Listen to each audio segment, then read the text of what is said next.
السلام عليكم ورحمة الله وبركاته. تحياتي لجميع المتتبعين داخل وخارج أرض الوطن. هذا هو الفيديو أخوتي اللي كنت قلت لكم قبيلات، اللي قلت لكم الصنابي كاين في برشيدة الخوت.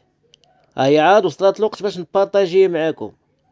كنت مشغول شوية، وتحياتي لكم أينما كنتم داخل وخارج أرض الوطن، والله يسهل على كل واحد.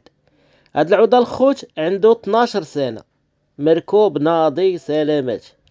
اللي بغا يتوكل على الله الخوت كيتواجد في بر الشيد.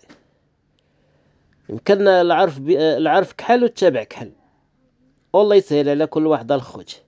اي حاجه توصلت بها كنحاول انني نشاركها معكم، والنمره قدامكم كنديرها من البدايه ديال الفيديو. الله يسهل على الجميع الخوت.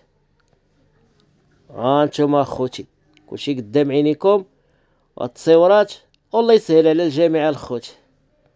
ودوزو بخير اخوتي الى فيديو قادم ان شاء الله بحول الله.